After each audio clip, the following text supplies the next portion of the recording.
আরে ভাই, এমন একটা দামি মজলিস, নবী ডাক দিয়া কয় এই মজলিসের ভিতরে যারা বসলো তারা জান্নাতি বাগানের ভিতরে বসলো।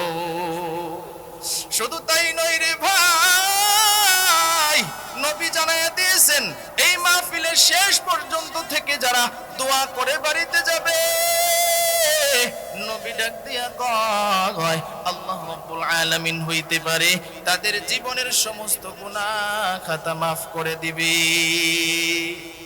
তাহলে চিন্তা করে দেখেন কেমন দামি জায়গায় আমরা বসলাম। আজকে তো আমাদের দাম আমরা বুঝি না, কথা ঠিক কিনা বলেন? আজকে আমাদের দাম আমরা বুঝি না, আমাদের কত দাম। আমরা এখানে যারা আছি আমাদের একটা পরিচয় হইল আমরা মানুষ, কথা ঠিক কিনা বলেন? আমরা মানুষ। খুব গভীর মনোযোগ দিয়ে কথাগুলো বোঝার চেষ্টা করবেন। আমরা হইলাম মানুষ, কিন্তু কোনদিন আল্লাহর কাছে দরখাস্ত করি না আল্লাহ আমাদেরকে মানুষ বানাও। বিনা দরখাস্তে আল্লাহ আমাদেরকে মানুষ বানাইছে, কথা ঠিক কিনা বলেন?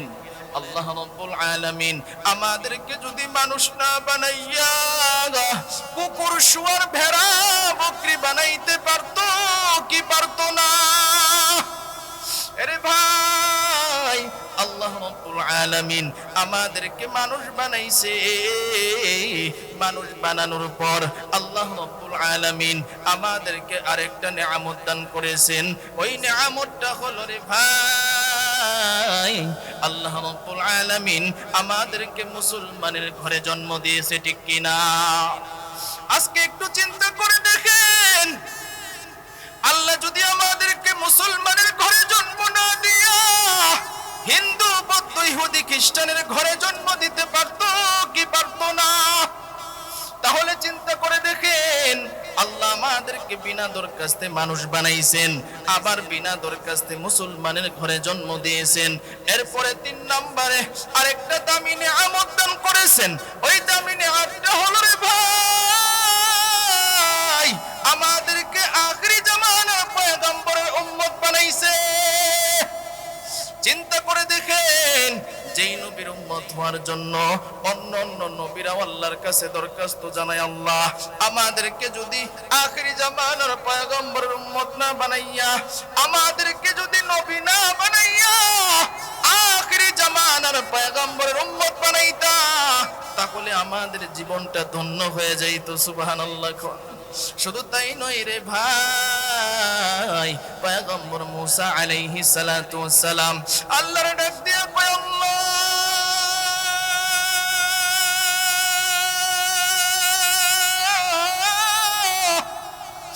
আমার যদি নবী না বানাইয়া আখিরি জামানার পয়গম্বরের উম্মত বানাইতা, তাহলে আমার জীবনটা ধন্য হয়ে যাইত। পয়গম্বর ঈসা আলাইহিস সালাতু ওয়াস সালাম আল্লাহর ডাক দিয়ে কয়, আল্লাহ আমারে তুমি আখিরি জামানার পয়গম্বরের উম্মত বানাও। আল্লাহ রাব্বুল আলামিন ডাক দিয়ে কয়, আরে মুসা, আমি আল্লাহ তোমার দোয়ার কবুল করতে পারবো না, কারণ আখিরি জামানার পয়গম্বরের উম্মত যারা হবে গো, আমি আল্লাহর লিস্টিতে তাদের লিস্টি ফিল আপ হয়ে গেছি। আলহামদুলিল্লাহি ওয়া কাফা ওয়া সালামুন আলা ইবাদিহিল্লাযীনা ইসতাফা। أما بعد فأعوذ بالله من الشيطان الرجيم. بسم الله الرحمن الرحيم. ومن يطع الله ورسوله ويخشى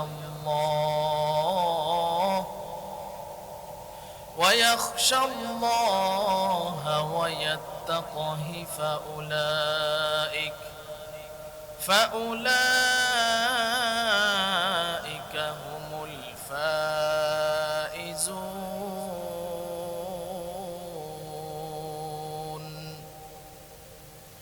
وقال النبي صلى الله عليه وسلم لا يؤمن أحدكم حتى أكون أحب إليه من والده وولده والناس أجمعين أو كما قال النبي عليه الصلاة والسلام صدق الله مولانا العظيم وصدق رسوله النبي الكريم ونحن على ذلك من الشاهدين والشاكرين والذاكرين والحمد لله رب العالمين আমরা সকলেই নবীর মহব্বতে দুরূদ ইব্রাহিম পড়ি اللهم صل على محمد وعلى آل محمد كما صليت على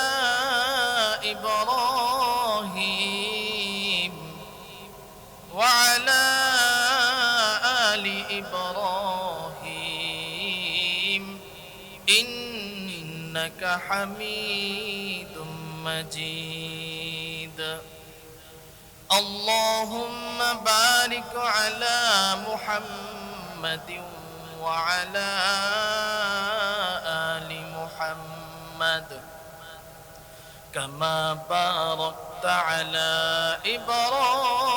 إبراهيم وعلى آل إبراهيم إنك حميد مجيد توحيدك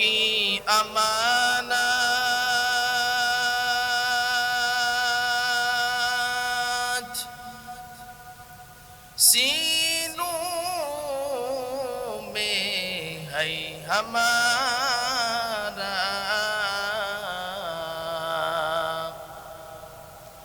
आशा नहीं मिटाना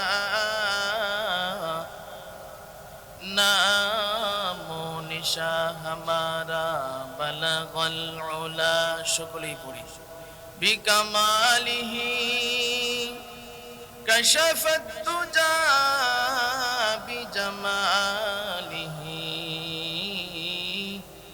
حسنت جميع خصاله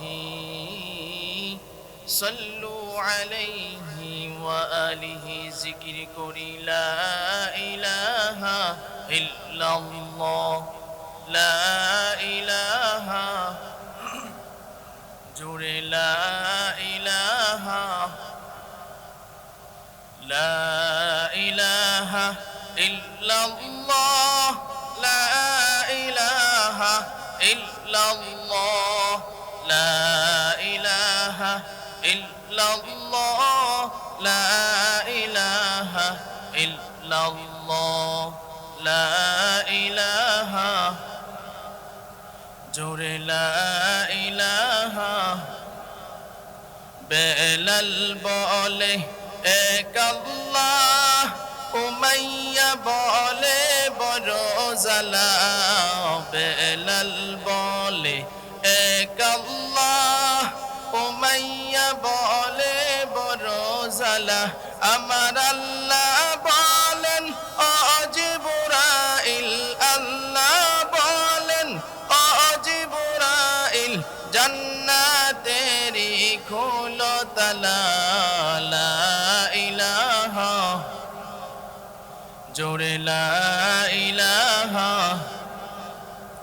আসিয়া বলে এক আল্লাহ ফেরাউন বলে বড় জালা আসিয়া বলে এক আল্লাহ ফেরাউন বলে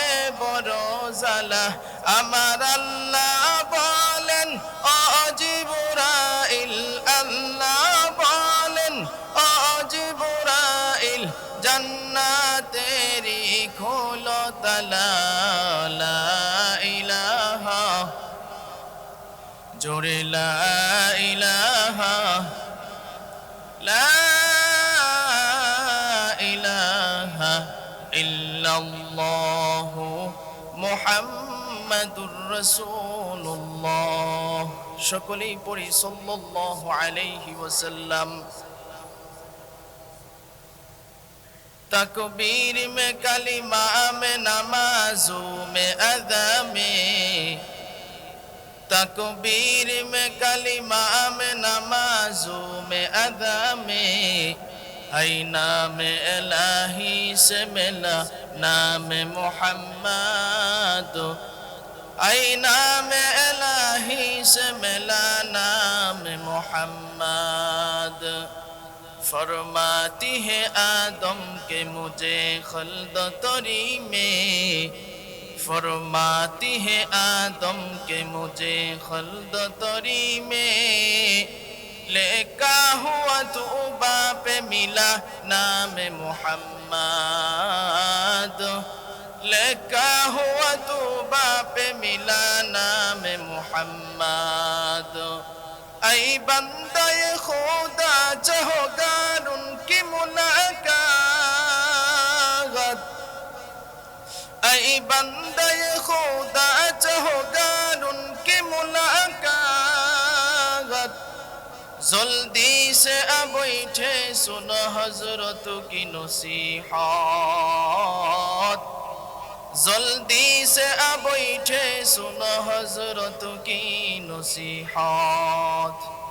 अल्हम्दुलिल्लाह। বিদ্যা বল্লভ সুফিয়া হামিদ দারুল কোরআন হাফিজিয়া ও মহিলা কওমি মাদ্রাসার উদ্যোগে আয়োজিত আজ 27শে নভেম্বর 2025 রোজ বৃহস্পতিবার অধ্যকার মাহফিলের সম্মানিত সভাপতি, প্রধান অতিথি, বিশেষ অতিথিবৃন্দ, মুআজ্জাজ মুকাররম, জাতির মাতার মুকুট, ওয়ারাসাতুল আম্বিয়া হযরত উলামায়ে কেরাম, দূর দূরান্ত থেকে আগত আল্লাহ পাকের আশিকিন, জাকিরিন, শাকিরিন, মুহিব্বিন, মুরব্বিয়ান আযম, আমার কলিজার টুকরা যুবক বন্ধুগণ, স্নেহের ছোট ভাই এবং পর্দার আড়ালে আলোচনা শুনছেন সম্মানিতা মুসলমান মা ও বোনেরা, আল্লাহ রাব্বুল আলামিনের দরবারে আমরা শুকরিয়া আদায় করি যে মহান রব্বুল আলামিন আমাদেরকে ভালোবেসে, মহব্বত করে, আদর করে, মায়া করে জান্নাতি বাগানে, জান্নাতি পরিবেশে কিছু কথা আমাকে বলার, আপনাদেরকে কিছু কথা শুনবার তৌফিক দান করেছেন। এই জন্য সকলেই শুকরিয়া আদায় করি, সকলেই বলি আলহামদুলিল্লাহ। আরেকটু জোরে আওয়াজ দিয়ে বলি আলহামদুলিল্লাহ। শুকরিয়া আদায় করলে খুশি হন কে? আরো জোরে বলেন আল্লাহ। এই যে মাহফিল হইছে, আমরা খুশি না বেজার? আরো জোরে বলেন খুশি না বেজার?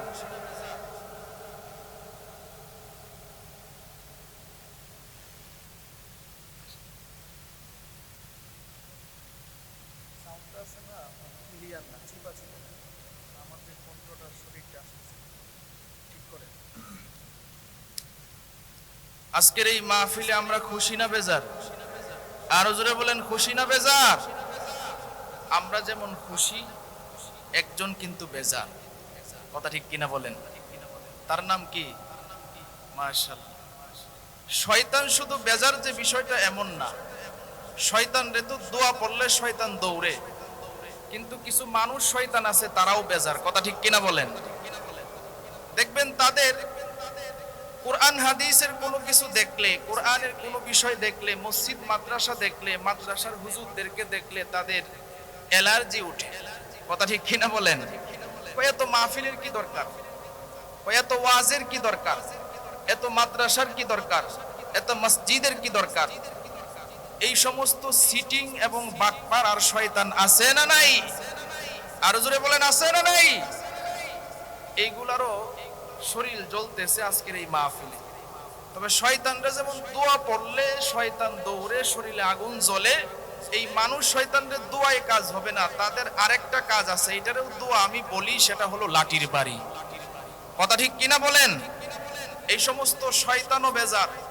এই জন্য আলহামদুলিল্লাহ কানায় কানায় মানুষ ভরপুর হয়ে গেছে।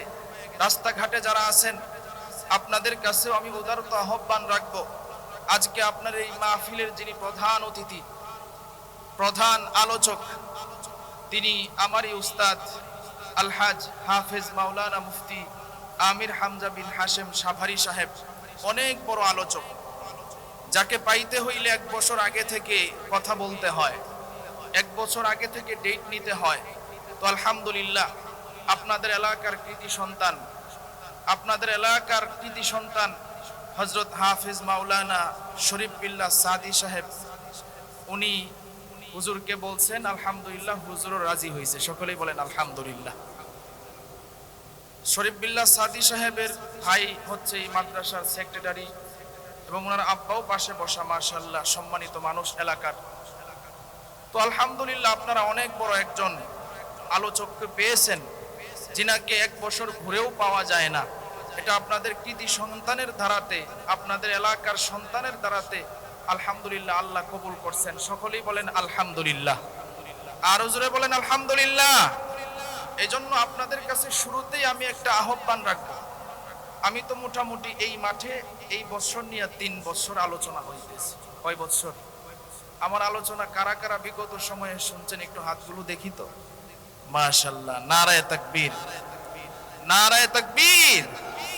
অনেকেই মাশাআল্লাহ শুনছেন। তো আলহামদুলিল্লাহ আপনাদের কাছ থেকে আমি সর্বপ্রথম একটু ওয়াদা নিতে চাই। এটা তো কোরআনের মজলিস, কথা ঠিক না বেঠিক? ওয়াজ শুধু আমি করব, আপনারা বসে থাকবেন বিষয়টা তা না, আপনাদেরও কথা বলতে হবে। বললে সওয়াব দিবেন কে? সাহায্য করবেন কে? হয় নাই? আরো জোরে বলেন কে? আল্লাহ। এই জন্য ওয়াদা নিতে চাই, এই মাহফিল যতক্ষণ চলে শেষ পর্যন্ত থেকে দোয়া করে এরপরে বাড়িতে যাব। কারা কারা রাজি আছেন হাত তুলে আল্লাহরে দেখান। নারায়ে তাকবীর, নারায়ে তাকবীর। আল্লাহ এই মাহফিলকে কবুল করুক, সকলে বলেন আমিন। এখন দেখবো আপনাদের জবান কতটুকু আল্লাহর জন্য কথা বলে। আমি একটু আপনাদের কাছে জানতে চাই, সব সময় প্রশংসা হবে কার? আর জোরে বলেন কার? রাস্তাঘাটে চলার সময় প্রশংসা হবে কার? ঘুমানোর সময় প্রশংসা হবে কার? খাওয়ার সময় প্রশংসা হবে কার? সব সময় একমাত্র কার প্রশংসা হবে? সুদ খাওয়ার সময় কার প্রশংসা হবে? এক লোক আমারে ডাক দিয়া কয়, হুজুর সুদ খাইলে তো আল্লাহর নামেই খাই, নাউজুবিল্লাহ কইতেন না? আমি কইলাম এটা কোন কথা কইলেন, যেখানে আল্লাহ সরাসরি কোরআনে বলছে সুদ খাওয়া হারাম। সুদ খাওয়া হালাল না হারাম? আর জোরে বলেন হালাল না হারাম? ওই লোক আমারে কয়, হুজুর আল্লাহর নামে খাইলে তো হালালই হইব, নাউজুবিল্লাহ কইতেন না? আমি কইলাম যাক, আপনি কোরআনের আয়াতে যেখানে সরাসরি আছে এটার উল্টা বলতেছেন, তাহলে আমারও একটা যুক্তি আছে এখানে। বলে কি যুক্তি? আমি বললাম আপনি যে পানি খান কোথা থেকে খান? বলে হুজুর টিউবওয়েল থেকে খাই, আমাদের যে মোটর আছে ওই মোটর থেকে ওঠে টাঙ্কির পানি, ওইটা খাই। আমি বললাম আল্লাহর কুদরতি দেওয়া তো পেটের মধ্যে একটা পানির টাঙ্কি দেওয়া আছে, কথা ঠিক কিনা বলেন? আবার আল্লাহর কুদরতে একটা নলও দেওয়া আছে। আজকে থেকে আপনার টিউবওয়েলের পানি বাদ দিবেন, আপনার টাঙ্কির পানি বাদ দিবেন, আজকে থেকে আপনার আল্লাহর কুদরতি দেওয়া টাঙ্কির পানি খাবেন। রাজি আছেন? এখন কই হুজুর এটা তো হইতো না। এখন কি বলে?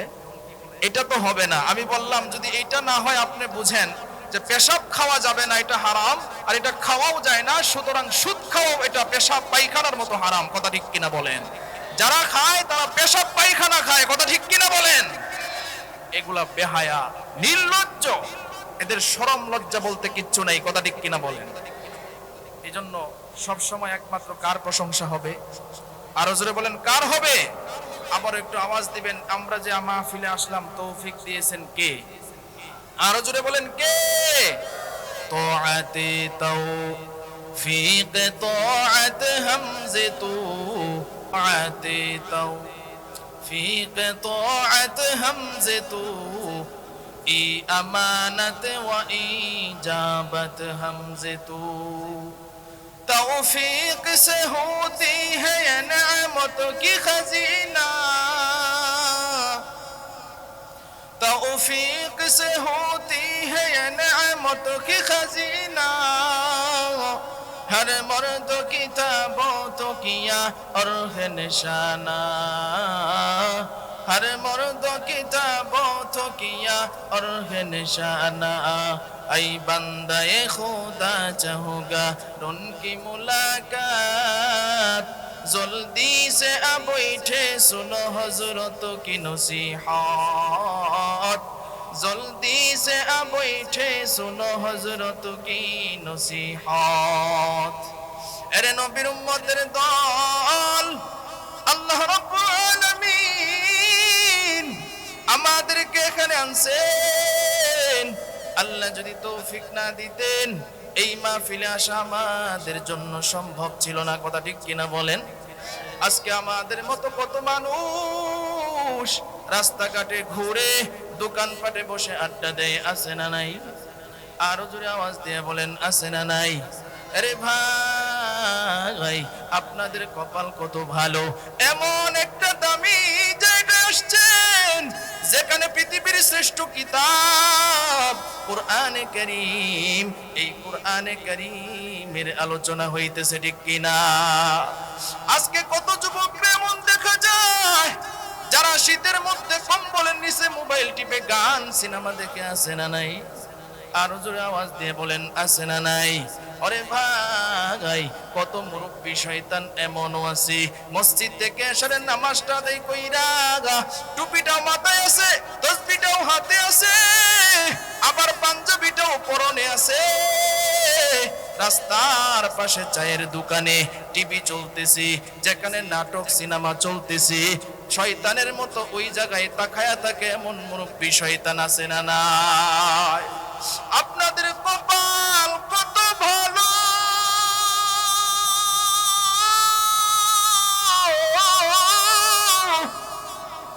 এমন একটা দামি জায়গায় আসছেন নবী ডাক দিয়া কয় এই মাহফিলে যারা আসবে যারা আলোচনা শুনবে যারা এটার আয়োজন করবে নবী ডাক দিয়া কয় তিন দলের সগীরা গুনাহ আল্লাহ মাফ করিয়া দেয় আল্লাহ আল্লাহ क्या मुबारक नाम है अल्लाह अल्लाह आशिकों का काम है अल्लाह अल्लाह ইচে শিরিনিস্ত নাগম শিরো শাকর মিকুনত জানম তমাম আল্লাহ আল্লাহ তো মেরা গফার है अल्लाह अल्लाह तो मेरा सत्तार है अल्लाह আকবার বলেন আর জোরে আওয়াজ দিয়ে বলেন আল্লাহু আকবার আরে ভাই এমন একটা দামি মজলিস নবী ডাক দিয়া কয় এই মজলিসের ভিতরে যারা বসলো তারা জান্নাতি বাগানের ভিতরে বসলো শুধু তাই নয় রে ভাই নবী জানায়া দিয়েছেন এই মাহফিলের শেষ পর্যন্ত থেকে যারা দোয়া করে বাড়িতে যাবে নবী ডাক দিয়া কয় আল্লাহ রাব্বুল আলামিন হইতে পারে তাদের জীবনের সমস্ত গুনাহ খাতা maaf করে দিবে তাহলে চিন্তা করে দেখেন কেমন দামি জায়গায় আমরা বসলাম আজকে তো আমাদের দাম আমরা বুঝি না কথা ঠিক কিনা বলেন আজকে আমাদের দাম আমরা বুঝি না আমাদের কত দাম আমরা এখানে যারা আছি আমাদের একটা পরিচয় হইল আমরা মানুষ কথা ঠিক কিনা বলেন আমরা মানুষ খুব গভীর মনোযোগ দিয়ে কথাগুলো বোঝার চেষ্টা করবেন আমরা হইলাম মানুষ কিন্তু কোনদিন আল্লাহর কাছে দরখাস্ত করি না আল্লাহ আমাদেরকে মানুষ বানাও বিনা দরখাস্তে আল্লাহ আমাদেরকে মানুষ বানাইছে কথা ঠিক কিনা বলেন আল্লাহ রাব্বুল আলামিন আমাদেরকে যদি মানুষ না বানাইয়া কুকুর শুয়োর ভেড়া বকরি বানাইতে পারতো কি পারতো না আরে ভাই আল্লাহ রাব্বুল রব্বুল আলামিন আমাদেরকে মানুষ বানাইছে। মানুষ বানানোর পর আল্লাহ রব্বুল আলামিন আমাদেরকে আরেকটা নিয়ামত দান করেছেন। ওই নিয়ামতটা হলো রে ভাই, আল্লাহ রব্বুল আলামিন আমাদেরকে মুসলমানের ঘরে জন্ম দিয়েছে, ঠিক কিনা? আজকে একটু চিন্তা করে দেখেন, আল্লাহ যদি আমাদেরকে মুসলমানের ঘরে জন্ম না দিয়া হিন্দু, বৌদ্ধ, ইহুদি, খ্রিস্টানের ঘরে জন্ম দিতে পারতো কি পারতো না? তাহলে চিন্তা করে দেখেন, আল্লাহ আমাদেরকে বিনা দরখাস্তে মানুষ বানাইছেন, আবার বিনা দরখাস্তে মুসলমানের ঘরে জন্ম দিয়েছেন। এরপরে 3 নম্বরে আরেকটা দামি নিয়ামত দান করেছেন। ওই দামি নিয়ামতটা হলো রে ভাই, আমাদেরকে আখিরি জামানার পয়গম্বরের উম্মত বানাইছে। চিন্তা করে দেখেন, যেই নবীর উম্মত হওয়ার জন্য অন্য অন্য নবীরাও আল্লাহর কাছে দরখাস্ত জানায়, আল্লাহ আমাদেরকে যদি আখিরি জামানার পয়গম্বরের উম্মত না বানাইয়া, আমাদেরকে যদি নবী না বানাইয়া আখিরি জামানার পয়গম্বরের উম্মত বানাইতা, তাহলে আমাদের জীবনটা ধন্য হয়ে যাইত। সুবহানাল্লাহ। শুধু তাই নয় রে ভাই, পয়গম্বর মুসা আলাইহিস সালাতু ওয়াস সালাম আল্লাহর ডাক দিয়া কয়, আল্লাহ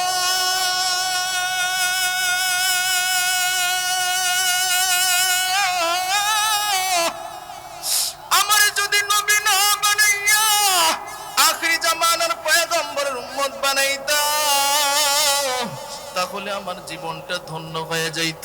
পয়গম্বর ঈসা আলাইহিস সালাতু ওয়াস সালাম আল্লাহর ডাক দিয়ে কয়, আল্লাহ আমারে তুমি আখিরি জামানার পয়গম্বরের উম্মত বানাও। আল্লাহ রাব্বুল আলামিন ডাক দিয়ে কয়, আরে মুসা, আমি আল্লাহ তোমার দোয়ার কবুল করতে পারবো না, কারণ আখিরি জামানার পয়গম্বরের উম্মত যারা হবে গো, আমি আল্লাহর লিস্টিতে তাদের লিস্টি ফিল আপ হয়ে গেছি। আল্লাহ রাব্বুল আলামিন পয়গম্বর ঈসা আলাইহিস সালাতু ওয়াস সালাম রে ডাক দিয়া কয়, আরে ঈসা, আমি আল্লাহ তোমার দোয়া কবুল করলাম। কিয়ামতের আগে ইমাম মাহদি আলাইহিস সালাতু ওয়াস সালাম আসবে, দাজ্জাল আসবে। আল্লাহ রাব্বুল আলামিন তখন ইমাম মাহদি আলাইহিস সালাতু ওয়াস সালাম রে পাঠাবেন, পয়গম্বর ঈসা আলাইহিস সালাতু ওয়াস সালাম রে পাঠাবেন, নবী হিসাবে পাঠাবেন না, আখিরি জামানার পয়গম্বরের উম্মত হিসাবে পাঠাবেন। তাহলে চিন্তা করে দেখেন আমাদের কত দাম, কেমন মায়ার নবীর উম্মত আমরা হয়েছি রে ভাই। যেই নবীর রাস্তা দিয়ে চললে মেঘের খণ্ড আইসা নবীর ছায়া দিত। কেমন মায়ার নবীর উম্মত আমরা হয়েছি, যেই নবীর রাস্তা দিয়ে চললে গাছ গাছালি নয়া নবীর সালাম জানাইতো। নবী যখন রাস্তা দিয়ে চলতেন, চাঁদ আইসা নবীর ছায়া দিত, মেঘের খণ্ড আইসা নবীর ছায়া দিত। কেমন মায়ার নবী আমার। একদিন নবী রাস্তার পাশে ঘুমায়, খাদেম দাঁড়ায় আছে। নবী যখন ঘুমায়, একটা গাছ আল্লাহর ডাক দিয়ে কয়, আল্লাহ নবীরে আমার একটু কাছাকাছি দেখতে মন চায়। সুবহানাল্লাহ কইতেন, নবীরে আমার কাছাকাছি দেখতে মন চায়। গাছ নবীর জন্য পাগল। গাছ আল্লাহর যখন এই কথা কয়, আল্লাহ ডাক দিয়ে কয়, এরে গাছ, আমার বন্ধুরে তুই কাছাকাছি দেখতে মন চায়? বলে, হো আল্লাহ, আমার কাছাকাছি দেখতে মন চায়। আল্লাহর কি কুদরত! আল্লাহ অনুমতি দিয়ে দিলেন। আল্লাহর কুদরতে ওই গাছটা মাটি থেকে উপরে ওঠা শুরু হয়, উপরের দিকে উঠে আবার উড়ে উড়ে নবীর কাছাকাছি চলে যায়। নবীর খাদেম চিন্তা করে, হায় হায়, গাছ কেন এই দিকে আসে? নবীর শত্রুর তো অভাব নাই। আবার চিন্তা করে, না না, গাছ তো নবীর কোনো ক্ষতি করবে না। এবার দেখে গাছটা নবীর কাছাকাছি গিয়া আর গাছটার এমন অবস্থা হয়ে গেল, প্রত্যেকটা একটা গাছের পাতা থেকে জোর জোর করে পানি পড়া শুরু হয়েছে। সুবহানাল্লাহ কইতেন। গাছ থেকে পানি পড়া শুরু হয়, আর গাছ আল্লাহর ডাক দিয়ে কই, আল্লাহ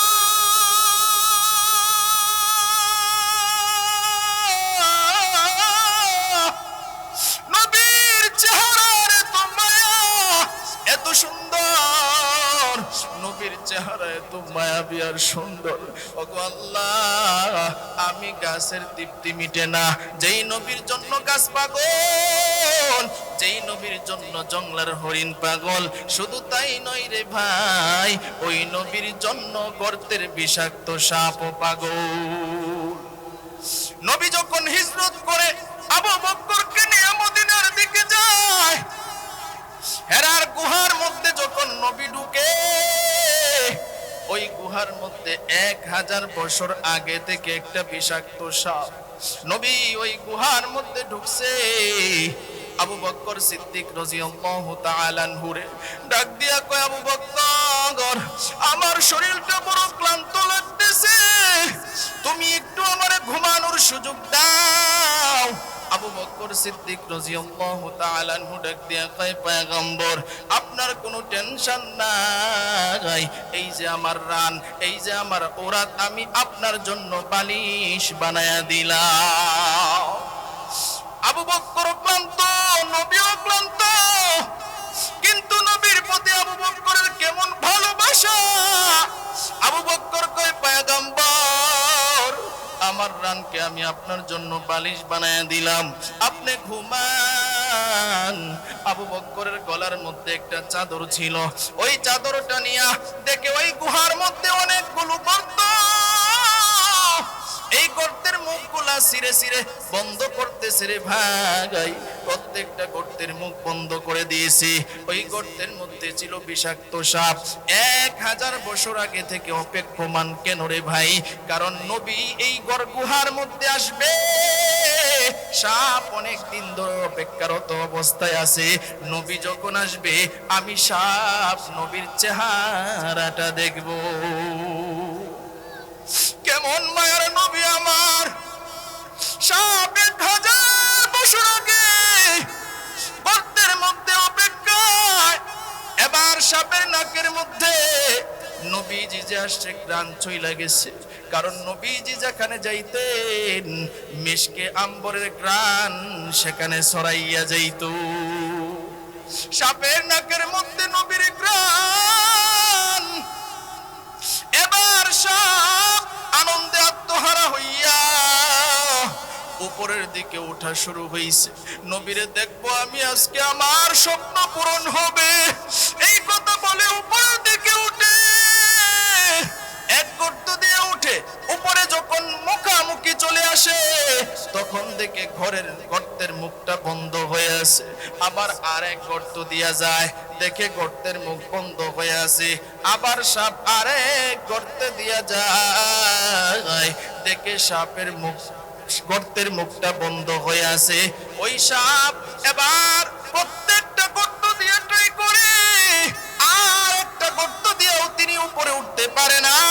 এবার আরেকটা গর্ত দিয়ে যখন যায়, এবার দেখে একটা মানুষের পায়ের গোড়ালি দেখা যায়। সাপ চিন্তা করলো, এটা আর কারো পা না, এটা নবীর হিজরতের সাথে আবু বকরের পাও, এটা আবু বকরের পাও।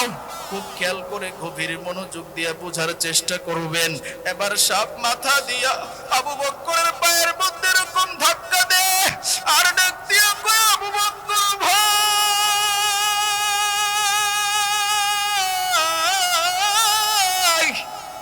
নবীরে দেখার জন্য আমার মনটা বড় পাগল, আমি নবীরে একটু দেখবার চাই। আবু বকর সিদ্দিক রাদিয়াল্লাহু তাআলা আন, তিনিও চিন্তা করেন, সাপ যদি উপরে ওঠে, নবীজি ঘুমাইছে, নবীজির ঘুমের ডিস্টার্ব হবে। এই জন্য আবু বকর পাও সরায় না, আবু বকর পাও সরায় না, সাপেও ঠেলানি বন্ধ করে না। এবার হঠাৎ করে আবু বকরের পাওয়ার মধ্যে সাপ কামড় বসায় দিছে। বিষের বেদনা এত কঠিন, আবু বকরের চেহারা ছিল সুন্দর, লাল বর্ণের চেহারা ছিল। বিষ বেদনার কারণে আবু বকরের চেহারা নীল বর্ণের হয়ে গেছে। এরপরেও পাউটা সরায় না, কারণ নবীর ঘুমের ডিস্টার্ব হবে। খুব গভীর মনোযোগ দিয়ে বুঝবেন রে ভাই। আবু বকর সিদ্দিক রাদিয়াল্লাহু তাআলা পা সরায় না, সাপও তো কামড় বসায় দিয়েছে। এবার আবু বকরের চোখ দিয়ে ঝরঝর করে পানি পড়া শুরু হয়েছে। এমন ভাবে পানি পড়তে পড়তে নবীজির চেহারা মুবারকের মধ্যে আবু বকরের একটা চোখের ফুটা পড়ল। নবীজির ঘুম ভেঙে গেল। এবার আবু বকরের চেহারার দিকে নবী তাকাইয়া দেখি আবু বকরের চেহারা ছিল লাল বর্ণের, এখন হয়ে গেছে নীল বর্ণের। ডাক দিয়া কয়, আবু বকর তোমার কি হয়েছে? তোমার চেহারা বিকৃত কেন? ডাক দিয়া কয়, পয়গম্বর এই গর্তের মধ্যে যে সাপ ছিল আমি জানি না, এরপরেও পোকামাকড়ের ভয়ে আপনার ঘুমের ডিস্টার্ব হবে, এই জন্য আমার চাদরটা ছিঁড়া এই গর্তের মুখ বন্ধ করে দিয়েছিলাম। ওগো পয়গম্বর, একটা গর্তের মুখ শুধু বাকি ছিল, ওইটার মধ্যে আমার পা দিয়া রাখছিলাম গো পয়গম্বর। এবার সাপ আমার পায়ের মধ্যে কামড় বসায় দিছে। আবু বকর যখন এই কথা কয়, নবী ডাক দিয়া কয়, আবু বকর তুমি কি কথা বলো? তাড়াতাড়ি পাটা সরাও। আবু বকর পাটা সরাইছে। আবু বকর পা সরাইতে দেরি হয়, সাপ গর্তের থেকে উঠা নবীর কাছে মাপ চাইতে দেরি হয় না। সাপ নবীর এরকম কেমন জানি বলে, পয়গম্বর আমার আপনি মাফ করিয়া দেন,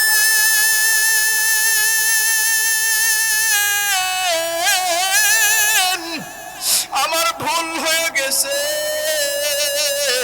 ওগো পয়গম্বর আমারে আপনি মাফ করিয়া দেন, আমি 1000 বছর আগে থেকে এই গর্তের মধ্যে আপনার জন্য অপেক্ষমান। ওগো পয়গম্বর আপনার চেহারা দেখার জন্য মনটা বড় পাগল।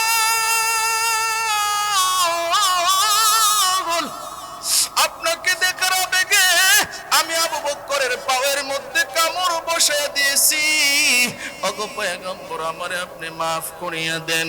নবীজি এবার বিসমিল্লাহ পড়ে সূরা ফাতিহা শুরু করে, সূরা ফাতিহা শেষ করে একটা লালা নিয়া আবু বকরের পায়ের মধ্যে লাগাইতে দেরি হয়, আবু বকরের পাও ভালো হইতে দেরি হয় না।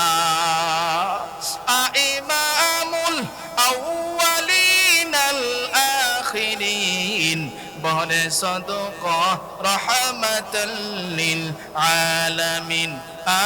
ইমামুল আউয়ালিনাল আখিরিন নূরে আলম রাহমাতাল লিল আলামিন মুহাম্মদ আরবি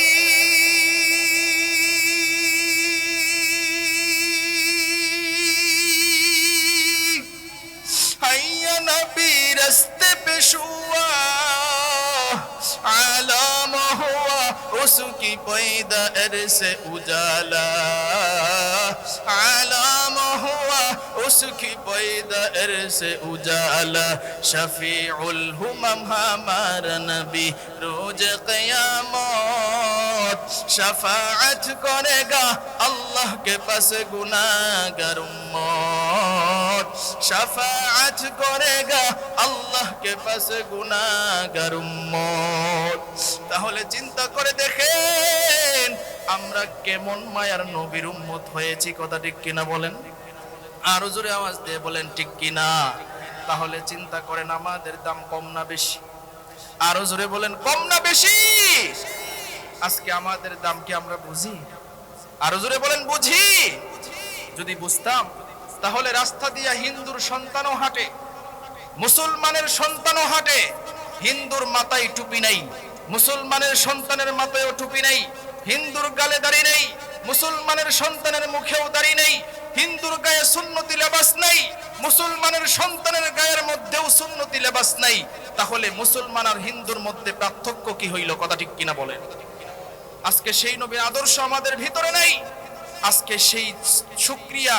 সেই শুকরিয়া আদায় যদি আমাদের ভিতরে থাকতো, তাহলে আজান পড়লে হলে মসজিদ খালি পড়ে থাকতো না, কথা ঠিক কিনা বলেন? কষ্ট হইতেছে আপনাদের? কষ্ট হইতেছে? মনে হয় কষ্ট হইতেছে। চলবে তো ইনশাআল্লাহ? কারা কারা চলার পক্ষে হাত তুলে আল্লাহরে দেখায় দেন। নারায়ে তাকবীর। আজকের মাহফিল, এটা আওয়াজে মাহফিল চলবো, জোরে আওয়াজ দিয়ে মুসলমানের বাচ্চার মতো আওয়াজ দেন। আজকের মাহফিল, এদিকে আওয়াজ নাই। আজকের মাহফিল, নারায়ে তাকবীর। সকলে বলেন মারহাবা। আরো জোরে বলেন মারহাবা। সাহায্য করার মালিক কে? আরো জোরে বলেন কে? তাহলে আমরা এখানে যারা আছি খুব গভীর মনোযোগ দিয়ে বুঝবো, আল্লাহর কোরআন থেকে কথা বলবো। আল্লাহর কোরআনে আল্লাহ 114 খানা সূরা নাজিল করছে। কয়খানা সূরা? আরো জোরে আওয়াজ দিয়ে বলেন কয়খানা? 114 খানা। এর মধ্যে আমি যে আয়াতে কারিমা আপনাদের সামনে তেলাওয়াত করেছি, এটা হলো 24 নম্বর সূরার আয়াত। এই আয়াতটা হচ্ছে সূরা নূরের 52 নম্বর আয়াত। জোরে আওয়াজ দিয়ে বলেন সুবহানাল্লাহ। আরো জোরে বলেন সুবহানাল্লাহ। সুবহানাল্লাহ কেন বলাইছে এটা পরে বলতেছি। এই আয়াতটা এত গুরুত্বপূর্ণ, মুফাসসিরিনে কেরাম বলেছেন, কেউ যদি শুধু এই আয়াতের উপরে আমল করে তার জীবনের জন্য, সাকসেসফুল হওয়ার জন্য, জান্নাতে যাওয়ার জন্য যথেষ্ট। জোরে বলেন সুবহানাল্লাহ। এমন গুরুত্বপূর্ণ আয়াত।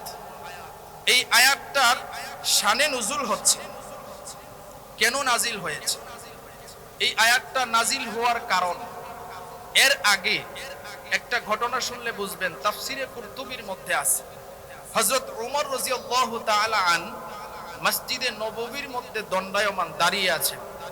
একজন ইহুদি আইসা হযরত ওমর রাদিয়াল্লাহু তাআলা আনহুর সামনে কালিমা পড়া শুরু করছে। জোরে বলেন সুবহানাল্লাহ।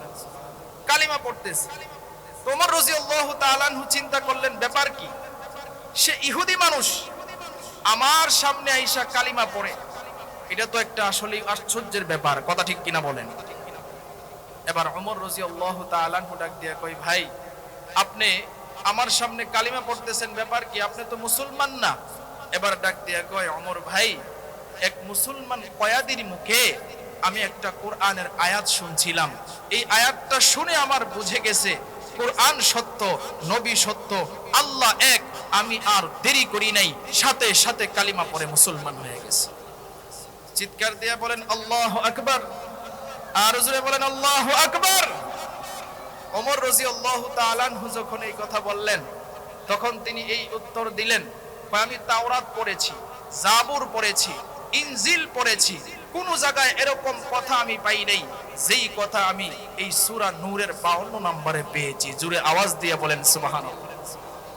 আল্লাহ রাব্বুল আলামিন 104 খানা আসমানি কিতাব নাজিল করেছেন।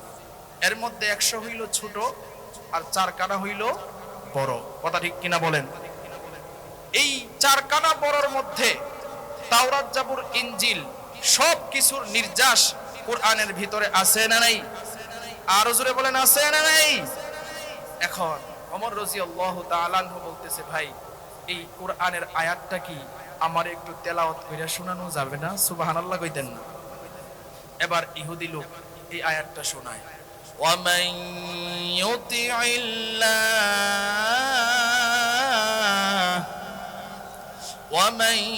ইউতিইল্লাহ ওয়া রাসূলাহু ওয়া ইয়াখশা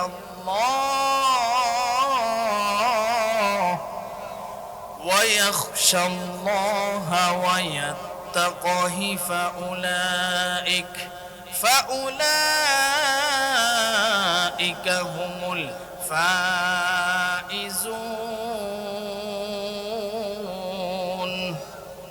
ওমর রাদিয়াল্লাহু তাআলা আনহু তখন কয়, ভাই এত মধুর কণ্ঠে তুমি কোরআনের আয়াতটা শুনাইলা, আমি ওমরও এই কোরআনের উসিলায় কালিমা পড়ে মুসলমান হইছি। জোরে বলেন সুবহানাল্লাহ। আমি ওমরের কোনো দাম ছিল না, এই কোরআনের বরকতে উসিলে আল্লাহ আমারে এমন দামি বানাইছে, এখন আমি ওমরের আঙ্গুলের ইশারাতে অর্ধ জাহান চলে। আর একটু জোরে কইতেন না সুবহানাল্লাহ? তাহলে এই কোরআনের মজলিসে আমরা আসছি, যদি কোরআন শুনি আমরা দামি হব কি হব না? আরো জোরে বলেন হব কি হব না? এই কোরআনের আয়াত আল্লাহ বলছেন এখানে 4টা কর্মসূচির কথা। কয়টা কর্মসূচি? জোরে আওয়াজ দিয়ে বলেন কয়টা? এর মধ্যে আল্লাহ রাব্বুল আলামিন শেষে এই 4টা কর্মসূচি পালন করলে কি পুরস্কার হবে, পুরস্কারের কথাও আল্লাহ বলে দিয়েছেন। আল্লাহ বলেন ফাউলাইকা হুমুল ফাইজুন, এই 4টা কর্মসূচি যারা পালন করবে তারা দুনিয়া এবং আখিরাতে উভয় জাহানে সাকসেসফুল, কামিয়াব, সফল কাম হয়ে যাবে। জোরে আওয়াজ দিয়ে বলেন সুবহানাল্লাহ। কথাটা কার? আরো জোরে বলেন কার? এখন সাকসেসফুল কারা, এই কথাটা বুঝতে হলে আমাদের তাফসীর কারকরা কি বলেছেন এইগুলো শুনতে হবে। তাফসীর কারকরা বলেছেন সাকসেসফুল হইল তারা যাদের ভিতরে গুণ থাকবে 3টা। জোরে আওয়াজ দিয়ে বলেন গুণ থাকবে কয়টা? আরো জোরে বলেন কয়টা? 3টা। ওই মানুষটাই সাকসেসফুল হবে যার কোনো চিন্তা থাকবে। আরো জোরে বলেন চিন্তা থাকবে। 2 নাম্বার, ওই মানুষটা সাকসেসফুল হবে যার ভিতরে কোনো ভয় থাকবে না। 3 নাম্বার, ওই মানুষটা সাকসেসফুল হবে যার মনে যা চায় সে তাই করবে। এই 3টা গুণ, চিন্তা থাকবে না, ভয় থাকবে না, মনে যা চায় তাই করবে, এই 3টা গুণ যাদের ভিতরে থাকবে তারাই হইল সাকসেসফুল। এখন আপনারা যদি আমার কথা এতক্ষণ শুনে থাকেন আর বুঝে থাকেন তাহলে বলুন এই 3 গুণওয়ালা মানুষ এই পৃথিবীর মধ্যে কেউ আছে? আরো জোরে বলেন আছে? আচ্ছা একটু একটা একটা করে বলি, চিন্তা ছাড়া কেউ আছে? তাহলে দেখি হযরত মুহাম্মদ সাল্লাল্লাহু আলাইহি ওয়াসাল্লাম পৃথিবীর শ্রেষ্ঠ মানব, আমাদের নবী হযরত মুহাম্মদুর রাসূলুল্লাহ সাল্লাল্লাহু আলাইহি ওয়াসাল্লাম, তিনারও চিন্তা ছিল। আমাদের আজকের মাহফিলের প্রধান অতিথি চলে আসছেন। নারে তাকবীর, নারে তাকবীর। প্রধান বক্তার আগমন, প্রধান বক্তার আগমন। বিদ্যাবল্লভের পক্ষ থেকে, মাদ্রাসার পক্ষ থেকে, কমিটির পক্ষ থেকে, এলাকাবাসীর পক্ষ থেকে নারে তাকবীর। সকলে বলেন মারহাবা। আরো জোরে বলেন মারহাবা। আল্লাহ কবুল করুক, সকলে বলেন আমিন। হুজুরের ইনশাআল্লাহ আলোচনা শুরু করবে, বুঝবেন তাহলে আলোচনা কারে কয়। আমি হুজুরের কাছে না হাবিমির পড়েছি, সকলে বলেন আলহামদুলিল্লাহ। এই যে আজকে এই মঞ্চে বসা, এটা আমার উস্তাদের কারণে। উস্তাদে আমার জন্য অনেক দোয়া করে। এই মঞ্চ আজকে একটা না, সারা বাংলাদেশে আল্লাহ ঘুরাইতেছে। আলহামদুলিল্লাহ বলেন। আর হুজুরে বলেন আলহামদুলিল্লাহ। এই জন্য আপনারা শেষ পর্যন্ত থাকবেন তো ইনশাআল্লাহ। আল্লাহ সবাইকে কবুল করুক, বলেন আমিন। তাহলে যে কথা বলতেছিলাম, আল্লাহ রাব্বুল আলামিন বলতেছেন সাকসেসফুল হইল তারা, মুফাসসিরিনে কেরাম বলেন যার ভিতরে গুণ থাকবে কয়টা?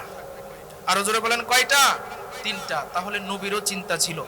এক রিওয়ায়াতে হযরত আবু বকর সিদ্দিক রাদিয়াল্লাহু তাআলা আনহু থেকে বর্ণিত, আরেক রিওয়ায়াতে হযরত আনাস রাদিয়াল্লাহু তাআলা আনহু থেকে বর্ণিত, তিনি আবু বকর সিদ্দিক রাদিয়াল্লাহু তাআলা আনহু নবীরে ডাক দিয়া কয়, পয়গম্বর হাল সিত্তা ইয়া রাসূলুল্লাহ, আপনার মাথার 20টা চুল পেকে গেছে, কোন চিন্তায়, কোন পেরেশানিতে, কোন টেনশনে আপনার মাথার চুল পেকে গেছে?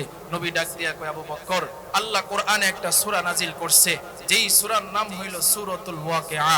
এই সূরা ওয়াকিআর চিন্তায় আমি রাসূলের মাথার চুল পেকে গেছে। সুবহানাল্লাহ। আবু বকর, আল্লাহ কোরআনে একটা সূরা নাজিল করছে, সেই সূরার নাম হচ্ছে সূরাতুল হুদ। এই সূরা হুদের চিন্তায় আমি রাসূলের মাথার চুল পেকে গেছে। সুবহানাল্লাহ কইতে ডাক দিয়া কয়, আবু বকর, আল্লাহ কোরআনে আরেকটা সূরা নাজিল করছে, যেই সূরার নাম হচ্ছে সূরাতুল মুরসালাত। সেই সূরা মুরসালাতের চিন্তায় আমি রাসূলের মাথার চুল পেকে গেছে। সুবহানাল্লাহ। ডাক দিয়া কয়, আবু বকর, আল্লাহ কোরআনে আরেকটা সূরা নাজিল করছে, যেই সূরার নাম হলো সূরাতুন নাবা।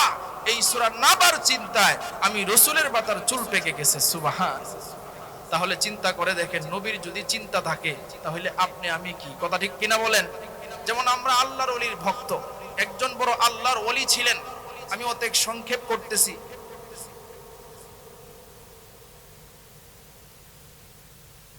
হযরত হাসান বসরি রাহমাতুল্লাহি আলাইহি একজন বড় আল্লাহর ওলি ছিলেন। তিনি এত বড় আলেম এবং বুজুর্গ ছিলেন, তিনি একদিন পানির উপরে জায়নামাজ বিছায়া নামাজে দাঁড়াইছে, সুবহানাল্লাহ। পানির উপরে জায়নামাজ। এবার তার একজন ছাত্রী ছিল, হযরত কিনা বলে। এখন হাসান বসরি চিন্তা করলো, রাবেয়া তো দেখা যায় অনেক উপরে উঠে গেছে। এবার হাসান বসরি কয়, রাবেয়া রে, আমি তোমারে বিয়া করতে চাই। কি করতে চাই? বিয়া। এই কথার মধ্যে এই কথা কেন, এটারও ব্যাখ্যা আছে, আলোচনা করার সময় নেই। এবার রাবেয়া বসরিয়া ডাক দিয়া কয়, আমি আপনার কাছে বিয়া বসতে রাজি, তবে 4টা চিন্তায় আমারে ঘুমাইতে দেয় না। সুবহানাল্লাহ। কয়টা চিন্তায়? 4টা চিন্তায় যদি দূর করতে পারেন তাহলে আমি আপনার কাছে বিয়া বসবো। এখন হাসান বসরি কয়, কি চিন্তা বলো? কয়েক নাম্বার চিন্তা, আমি ঈমান আমল নিয়া কবরে যাইতে পারবো কিনা গো, এই চিন্তায় আমারে ঘুমাইতে দেয় না। ও হাসান বসরি গো, 2 নাম্বার চিন্তা, আমি যখন কবরে যাব, কবরে যাওয়ার পরে ফেরেশতারা আমাকে প্রশ্ন করবে, মার রব্বুকা আমা দীনুকা আমান নবিয়ুকা, তোমার রব কে, তোমার নবী কে, তোমার ধর্ম কি? এই 3টা প্রশ্নের উত্তর আমি রাবেয়া দিতে পারবো কিনা গো, এই চিন্তায় আমি ঘুমাইতে পারি না। 3 নাম্বার চিন্তা, আল্লাহ কোরআনে ডাক দিয়া কয়, ফারিকুম ফিল জান্নাতি ওয়া ফারিকুম ফিস সাঈর। আল্লাহ রাব্বুল আলামিন বলেন, একটা রাস্তা জান্নাতের, আরেকটা রাস্তা জাহান্নামের। দুনিয়াতে যেমন আখিরাতেও হবে তেমন, হাসরের ময়দানে 2টা দল হবে, এক দল হবে জান্নাতি, আরেক দল হবে জাহান্নামী। রাবেয়া বসরিয়া ডাক দিয়ে কয়, ও হাসান বসরি গো,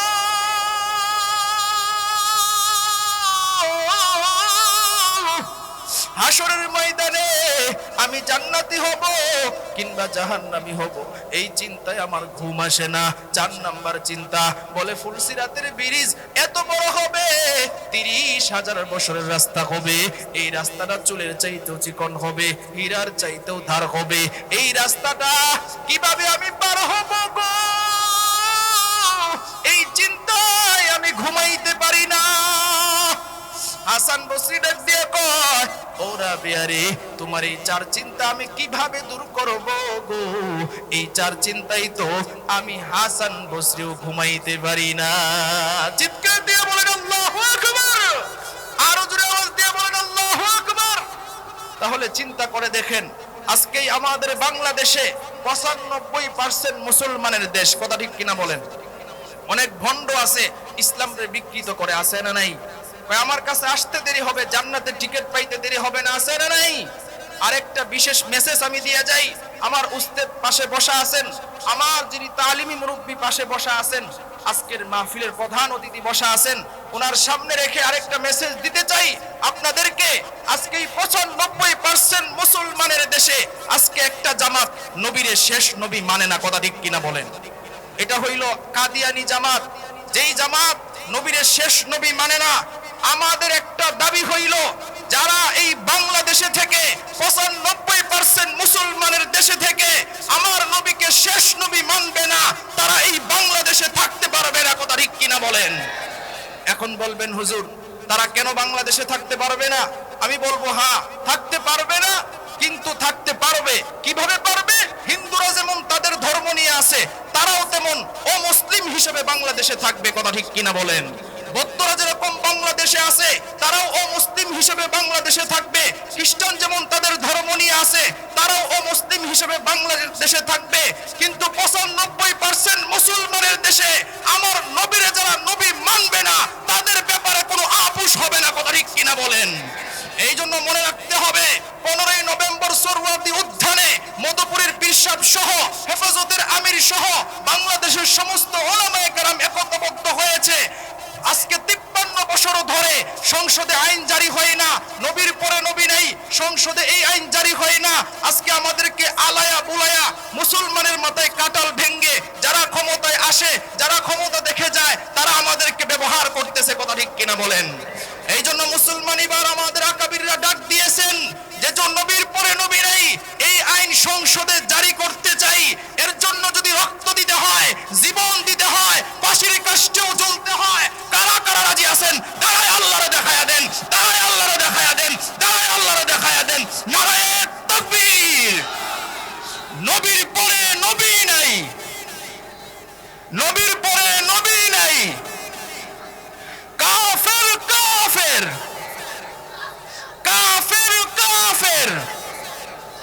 নারায়ে তাকবীর।